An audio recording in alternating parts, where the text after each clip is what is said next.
Hi, my little babies. Welcome back to another episode of What the Smut Book Reviews. I don't even have it in me to do the ha. I mean, I guess I did because I just did it. Anyway, hi, welcome back to another episode. It's me, your host, Candice. Your harem and scarum host, Candice. Hi. Okay. In today's video, kids, we are going to be reviewing a book. Shocker. I know. So shocked. In today's video, we are going to be reviewing this book, which is the first book in a new series by author Elle Thorpe, and it is called Evil Enemy. This is the first book in her Saint View strip series. To my knowledge, there are already 2 books out in this series. However, book 2 is not available in audio yet, so I have not partaken it. I have not partaketh of the second book. For fuck's sake. Okay, so here we are. Book 1. Don't ask me what's happening with my hair. I'm not gonna answer you. If you ask me, I won't answer. Because my hair is just anyway, so let's talk about this book. This book and all the books in this series are currently free to read with KU, and by all the books in the series I mean the first 2 because book 3 has not come out yet. Now, you can get this book for your Kindle for the price of $4.99. If you want to own this book in trade paperback, like I showed before, you can currently get it for the price of $13.99 on Amazon, which is pretty decent price for a trade paperback. This book is also available in audio. I did the audio. I won't say the audio is bad because it's definitely not. Okay, first of all, this book is narrated, the main male character is narrated by Troy Duran. I fucking adore Troy Duran. I feel like he is one of the hottest voices out here in the narration game. I could listen to him talk to me all day long. His voice is so deep. He has like such a deep baritone. And especially when he's doing books where he has like an accent, Irish accent, woof, okay? Now, the female narrator for this book is Michelle Sparks. If you know anything about J.T. Geisinger, you will know that the duo of Troy Duran and Michelle Sparks, it's not new. They have done several books together. They did at least two of the 4 Queens and Monsters books for J.T. Geisinger. And I'm sure they've worked with each other on other stuff that I'm just not aware of. I want to say I like Michelle Sparks' voice. I really enjoyed her in the Queens and Monsters series because that was the first time I ever heard her as a narrator. I also enjoyed her narration of Adeline in the Haunting and Hunting Adeline audiobooks by H.D. Carlton. I don't know if I'm just on Michelle Sparks overload like I was with Teddy Hamilton. Like I am with Teddy Hamilton. And it's just that after you hear the same narrator do so many works back to back to back, that it's almost like, can I have someone else, please? It's nothing against Michelle Sparks. It's just, I've heard you too many times. Too many times in quick succession. And I think that's where I am with Michelle Sparks. The same way I am with Teddy Hamilton. I'm just like, no, I like your voice. but I need to take a break from you. Right? Does that make sense? Now, aside from my general Michelle Sparks overload, the audio for this book is very well done. However, yes, there is a however. I don't know if it was the author's decision, if it was the narrator's decision, the production people's decision, whoever it was that produced this, Podium, Audible, whoever. I don't know whose decision it was, but someone decided that it would be a good idea to put random sound effects into the audiobook. And I'm not sure why they chose to do that, because while it does, I feel like done well and done on a more consistent basis, it could add to the audiobook in terms of realism. However, it was not consistent. And because it wasn't consistent, when it did happen, it was very jarring. I can't tell you the number of times that a phone sound, like a phone notification noise or a phone ringing sound, would come from the audiobook, and I would think it was my phone. Am I just an idiot? Maybe. But it was still jarring because I was like, what the fuck? Who's calling me? And then I realized, no, she's getting a call on her cell phone in the book. So they decided to put the ringing of an iPhone into the book. Or like that loud ping of like the iPhone text notification in the book.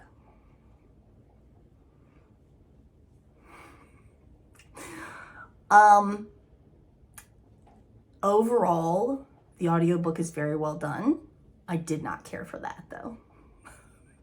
Because like I said, it could add to if more consistent, but it was almost as if it was entirely random, because there would be plenty of times where they would reference a door slamming or something and there would be no sound effect.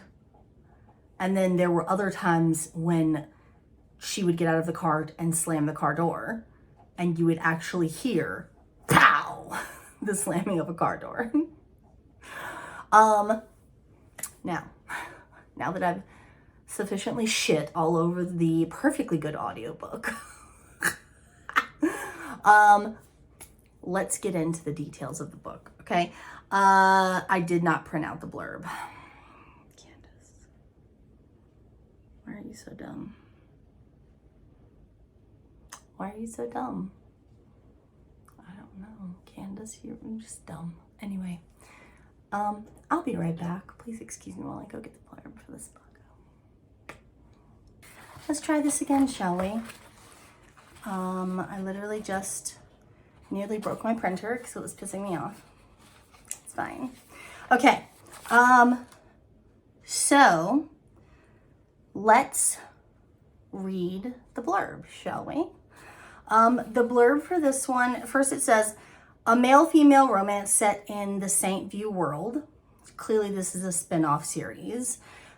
If I'm not mistaken, there's been at least 2 other series that take place in the same town. One is like a prep school bully romance series, and then the other one, no. Oh, I'm a liar. There's 3. I think there's 3. Another one is, I think, a prison one. Maybe. And then the other one is like they're like the owners of another club in town. So this is a spin-off of, like, it's all in the same, it's all in the same universe, you know what I'm saying? Like the Marvel Cinematic Universe, but for books. Okay, so no prior knowledge of the world is needed to start this hot new series. That's the note that said that that's on the thing. Okay.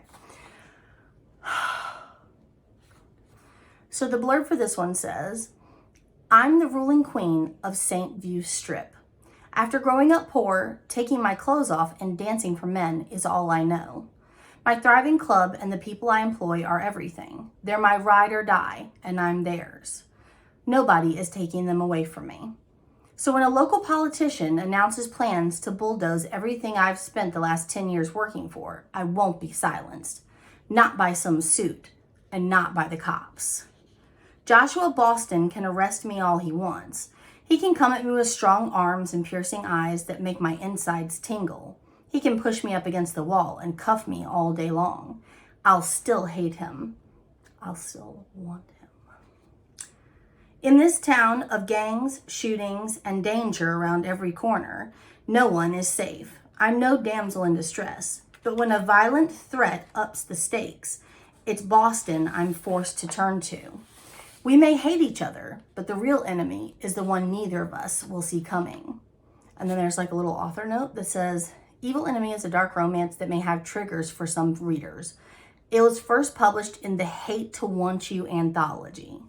So when I heard that, I thought, okay, so this must be a novella. But no. When I actually looked at the page length for the paperback version, it's like 300 and some odd pages. So it is a full-length novel. Now, it happened again. I don't know if this is my WordPad thing that's doing the spacing on this, or if this is the way that I cannot remember if this is the way that it came up on Amazon. And if so, stop it. I've talked about this in previous videos. First impressions are everything, right? So when you put your blurb on, as an author, when you put your blurb on Amazon, if the grammar is not good, if it's all one giant paragraph, if it's spaced out ridiculously long, it makes me not even want to read the blurb. I sound really mean in this review, but I promise you, this is actually probably one of the better books that I've read and or listened to in a hot minute. So I know I sound like a bitch, but I'm just crabby. It's just my mood. So, but I stand by what I said. It's just too much. There's too much space. For the individual characters, this is what I wrote down for their characteristics. For the two main characters for this book are Eve Hawkins and Joshua, what the hell is his name? Boston. Okay. The two main characters for this book are Eve and Joshua. For the majority of the book, she calls him, everyone refers to him as Boston. It's his last name. Eve's last name is Hawkins. I don't know if that's consequential to this review, but there you go. You get it. So for the characteristics that I wrote down for each of them, for Eve, I wrote stripper. Hair trigger temper / mouthy. And then underneath it, I wrote impulsive because she is. To her own detriment 9 times out of 10. For Joshua, I wrote cop. I also wrote underneath that upstanding cop because I needed to clarify. Upstanding cop in a corrupt station. And then partner Jayella. Okay, now let's read what I wrote down in my notes. Okay. Ooh, auto adjust. Yikes. Let's read what I wrote down for my notes because I took nearly 2 pages of notes. I apologize in advance. But let's see. What is that? Okay. Okay, so I also did write side characters, Phoenix, Lyric, Fawn, Augie, and her attorney, who is like her childhood friend, Liam. They may show up, obviously, in other books later on. Some of them may even get their own book. Who knows? Okay. Eve and employees of strip club go to campaign rally held in neighboring Providence, Rhode Island. I think they just said Providence, but I inferred the Rhode Island part. Unless it was a Providence completely made up. I don't know. They're the next town over, St. View. Rally is for aspiring mayor who wants to tear down town and rebuild for wealthier people. Eve causes disturbance and ends up getting arrested by cop Joshua. Back at station, politician demands Eve be investigated for sex work. Police captain, corrupt piece of shit.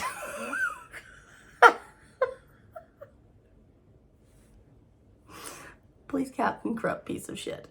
By the end of the book, he wasn't as terrible as he seemed at first, but he also still is not a good cop.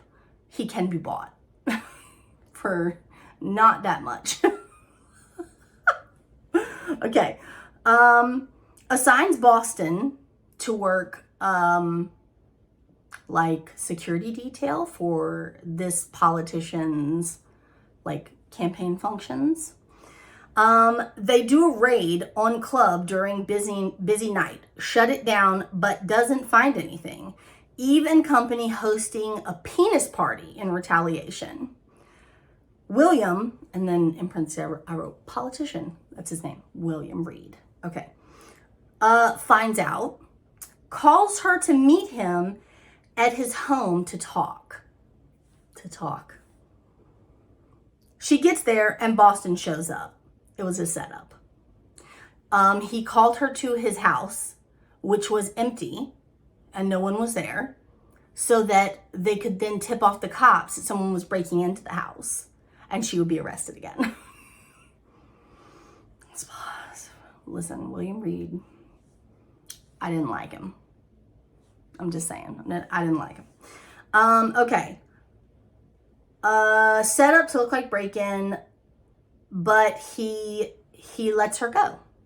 She, however, in the meantime, while she's in the back of his squad car, she has a gigantic purple dildo that her friends from the club, or her employees at the club, Lyric and Fawn, the two other girls, that they have purchased for her and had Boston's name, like, I don't want to say engraved, because can you engrave on something that's made out of like rubber or silicone? But they had his name put on the side of it. So while she's in the back of his cop car, there is an evidence bag back there that's literally like, he just threw it in there because he has no intention of taking her to the station. But she doesn't know that. So she takes the dildo and she puts it inside the evidence bag in the hopes that when he gets to the station and goes to book her, that he will open up the evidence bag and be embarrassed. However, he doesn't take her to the station, instead takes her back to the club where he lets her go. And she doesn't tell him the dildo is there. So later on, he takes it back to the station and has his embarrassing moment anyway. So, not nice. Let's see. The bag busts open around the rest of the squad, pisses him off. Goes on stakeout with Jayla to watch St. View Sinners. And then I wrote like local gang in parentheses. I want to say they're like the drug runners of the town, maybe. Let's see. Against the captain's orders. So clearly the captain has been bought off by the Sinners. And yeah, clearly the captain has been bought off by the Sinners, but Jayla is a very like by the books, upstanding like police officer. She doesn't know that the captain is corrupt, and she doesn't know that the captain has also forced Boston to take bribes from the Sinners to keep the cops off of their back. So she doesn't realize, she's not jaded the way Boston is. Boston is a cop who wants to do good and realizes that he's surrounded by snakes, and it's slowly whittling away at his moral compass and his patience, if we're being honest. Jayella has no idea that any of this is going on. So she's all like, let's go get these motherfuckers. And then Boston's like, whoa, Captain told you leaving them alone, you know what I'm saying? And she's like, I don't care. I'm gonna go anyway. And he's like, okay, let's go. Like that kind of thing. So, let's see. Knows they can't move on them because of plans to get bigger fish. That's what I wrote. Can't tell partner. Meanwhile, Eve goes to family dinner with judgy mom, who's a bitch, by the way. Couldn't stand her. Eve and Boston sexting. She goes back to the club, and while she's there, she texts Boston. First, she calls her cousin. No. First, she calls her childhood friend Liam and is like, hey, you're my lawyer. See if you can get me this cop's phone number, because I feel really bad about leaving a giant, like, purple eggplant dildo in the back of his squad car. I want to apologize to him, but I don't have his number. Can you get me his number? And Liam's all like, I'm a lawyer. I've dealt with Boston before. He's a pretty stand-up dude. I think I have this number. Here you go. I'll text it to you. He sends it to her. She sends Boston a text. They start texting back and forth. Boston is still angry at her and thinks that she put the dildo in there on purpose, which obviously she did. But after she apologizes, they have like a little moment that then turns into more. And then they're full-blown sexting each other. And he's sending her videos of him jacking off. Listen, I got a thing about sexting. Text messages, sexy text messages, or like when the two main characters write each other letters. I don't know why. I just love it so much. So when this came up, I was sweating. I was doing work with my AirPods in, and I was literally like,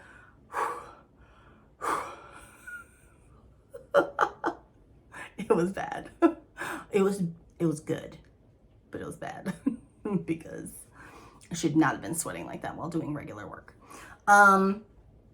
So Boston and Eve sexting. Later, Boston gets called that JL has been stabbed. And then I put in parentheses, dead. So Jayella, his partner, has been murdered by someone. She wasn't just stabbed, she was like mangled in her bedroom.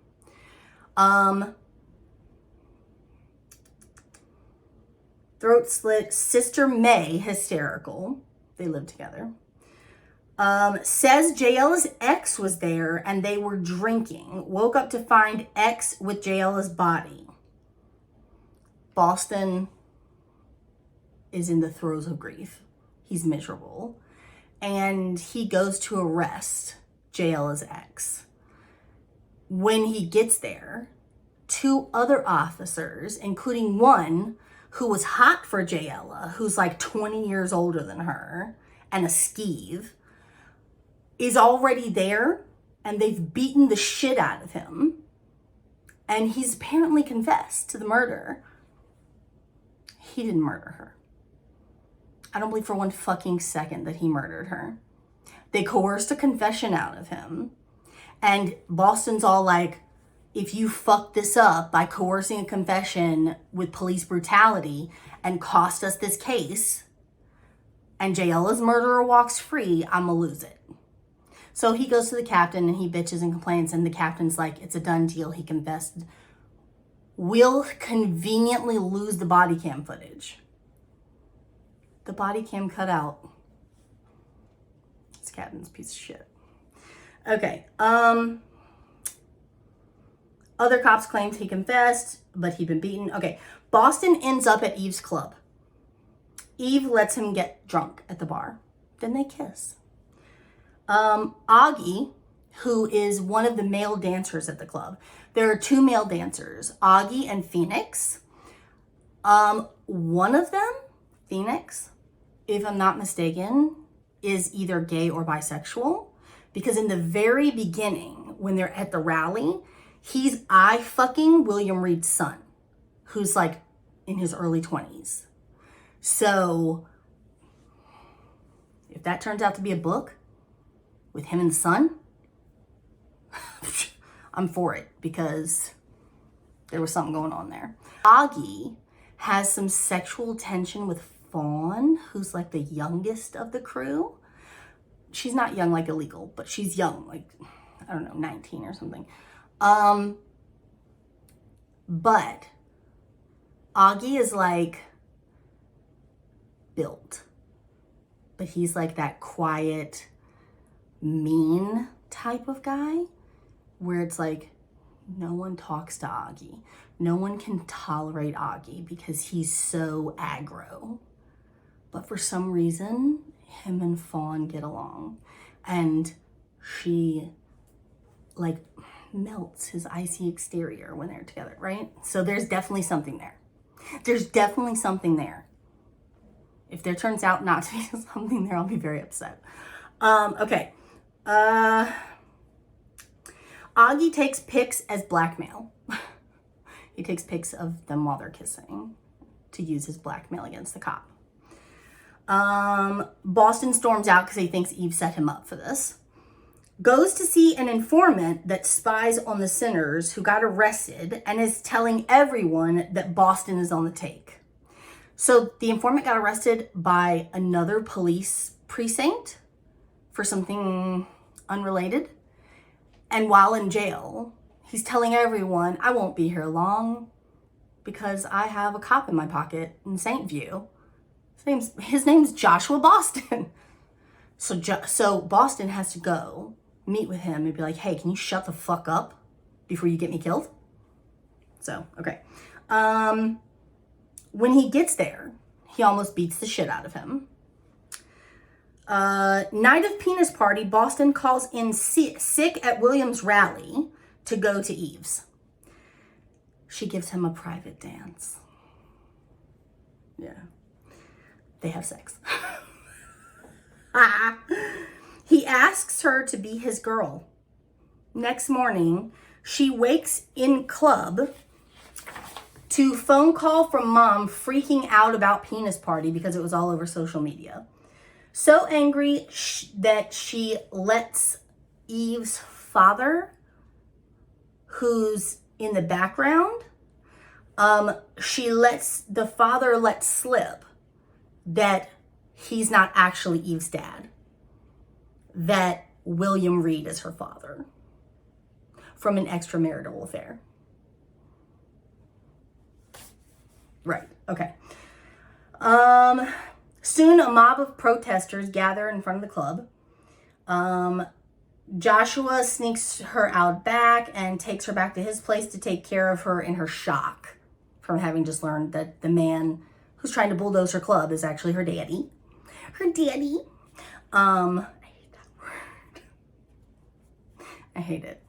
Boston goes to work. Okay, also, I didn't write this down, but this also happened in the book. The club gets shot up, like a drive-by shooting, and it like creates a shit ton of damage, and this is right before the penis party. They don't know who's behind the shooting. They assume it's William, or that he hired someone, obviously, to shoot up Eve's club. Boston goes to work. Eve leaves Boston's to go over to Fawn's to help with homework because she's taking a college course. Then they plan to go to family dinner at the club. They don't show. Lights go out in the house. Eve goes outside to check if it's all the houses. It's just theirs. On the way back in, she's choked out by someone. So someone sneaks up on her and basically chokes her unconscious. Wakes in a dark basement with Fawn, who was inside the house at the time doing her schoolwork, and someone snuck up on her and choked her out, and then took her and Eve to some dank basement somewhere. let's see. Augie calls Boston looking for Eve and Fawn when they don't show up to family dinner. He goes to Fawn's, meets Augie there. Both women are gone. Eddie, Fawn's ex, when the drive-by shooting thing happens, Fawn comes clean about the fact that she's on the run from her ex-boyfriend, this guy named Eddie, who is a real bad character. And she's like, I know that this is my fault. I know he's found me, blah, blah, blah. And Eve's like, no, no, no, no. I know this is Reed. It's got to be Reed. No, it was Eddie. And Eddie is the one who has now taken them. Eddie, and then X, takes Eve to Woods and leaves her there. He's found out that she's William Reed's daughter and thinks it will cause too much of a fuss to kill her. So instead he takes her out into the middle of nowhere and dumps her there. Let's see. She makes it back to town, beaten up, and collapses in the street. While this is happening, Boston is in his captain's office flipping his gourd because he wants men to go looking for Fawn and Eve.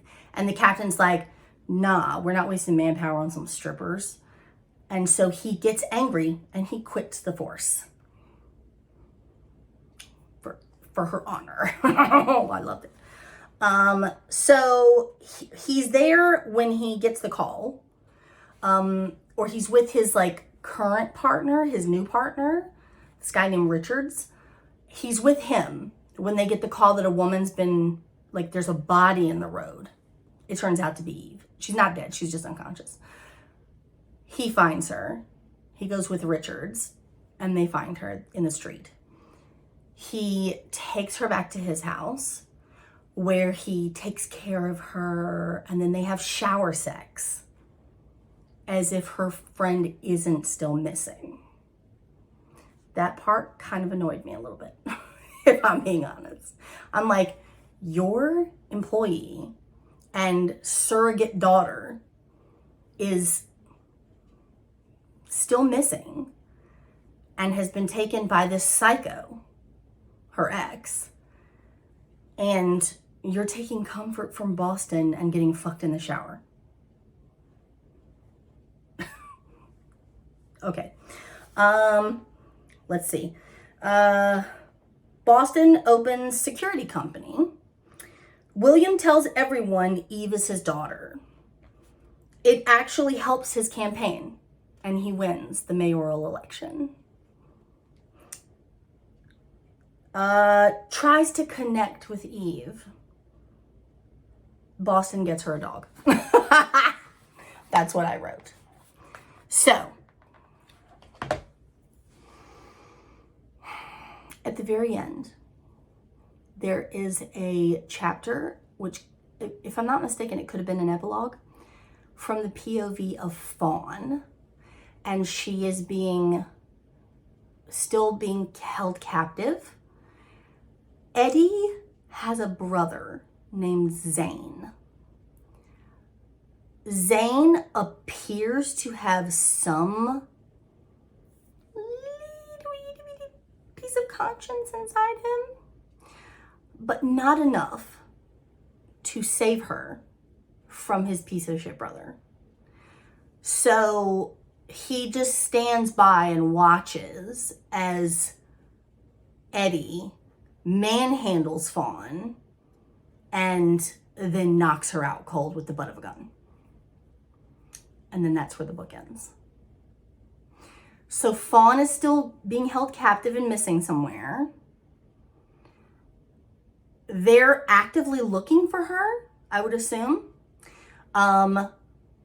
Because at the end, when William Reed has his celebratory, I'm the mayor thing, he makes an announcement to the press that he is actively working with police and other affiliates, aka Boston, and his new security company, to locate Fawn, I forget her last name.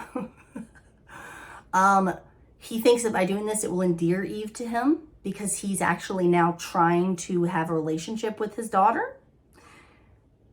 Although it kind of almost seemed like a flip-flop type situation where there was no like, hey, we're gonna have a heart-to-heart talk and then I'm gonna start treating you better.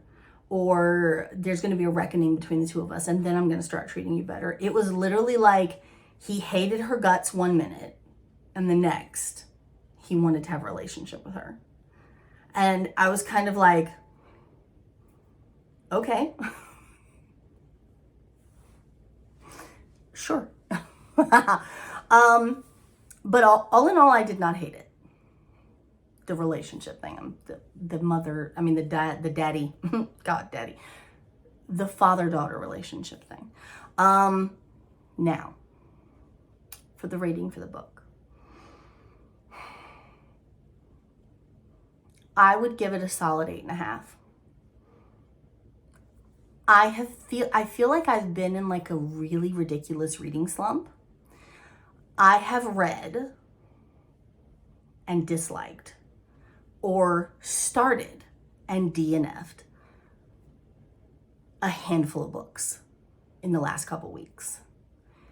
Or I've listened to them and they've been okay, but they seem to drag out for an extended period of time because I kept pausing it, audio obviously, I kept pausing it in favor of doing something else. Meaning it wasn't terrible, but it also did not keep me like frothing at the mouth for more. Like I have to know what happens next, that type of situation. So it felt like it took me 12 years to get through those books. So I feel like I'm in like a reading slump. And this book kind of pulled me out of that a little bit. It wasn't like the ones that I've been reading lately that are just like, you know, or even worse, right? So I would give it a solid 8.5. It was good. I liked it. I liked it enough that I will actively wait for or keep a lookout for the sequel in audio. Obviously, like I said before, the second book in this series is already out in book format. I need the audio because I work all the time. So when it hits, you can believe I will be listening to it, okay? If I'm not mistaken, Lyric gets together with someone in the next book. I can't remember who, though. I can't remember who. Anyway, irrelevant. For the rating for this book, I would give it a solid 8.5. If you like enemies to lovers, if you like cop romance, this will be right up your alley. I think you would enjoy it. And yeah, I think that's it. If you enjoyed this video, if you like me and you like my channel, please consider subscribing. I would really appreciate it. It would definitely help me out. If you like this video, give it a thumbs up. If you want, you can leave me a comment. I respond to all my comments. If you would like, you can follow me on social media. I am super active on Instagram. I will link them all in the description box below, and I'll put a little banner here on the screen for you guys to see. If you're interested in checking out some of my bookish related merch, I do currently have a Teespring shop, but I am in the process of transferring that over to Printful. So right now you can get these designs from Teespring, but soon you'll be able to get them from Printful for a much cheaper price and better quality and faster shipping time. So yeah. But either way, I will link my current shop on the screen here and in the description for you guys to check out if you want. And I think that's it. I thank you guys so much for joining me for another video. It was tough going because I don't have my shit together and I got interrupted 5 million times, but it's fine because we're done. We're finished. So thank you guys so much for joining me and sticking with me for another episode. I love you so much, and I will see you in my next one. Bye.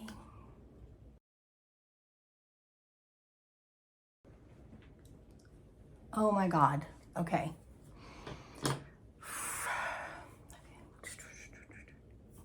It's fine. Everything's fine. We're fine. We're fine. Everything's fine. I have on minimal eyeliner. absolutely none on the top, which is making me look kind of ghostly. And I don't know why that is. Okay, anyway, I don't care. We don't have time. We don't have time for this, okay? We'll fucking end you, rabbit. Literally has not moved the entire time we've been in here. He literally has not moved since I got in here. Now he wants to move. Okay. All right, here we go. This book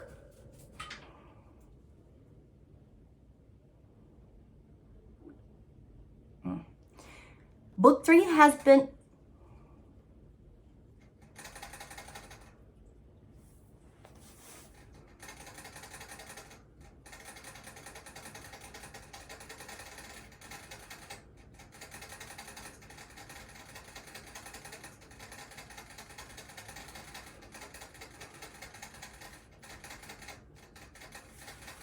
It's fine. I'm not bothered. It's fine.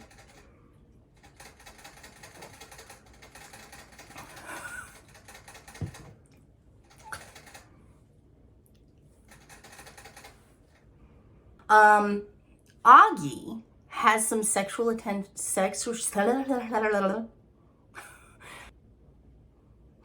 If you enjoyed this video, if you like me,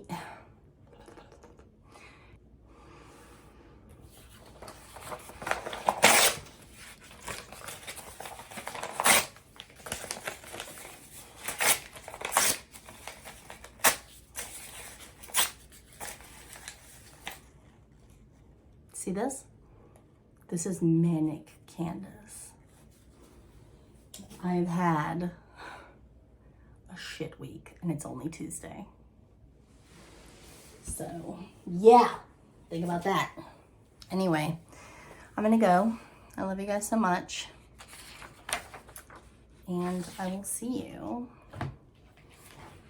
later.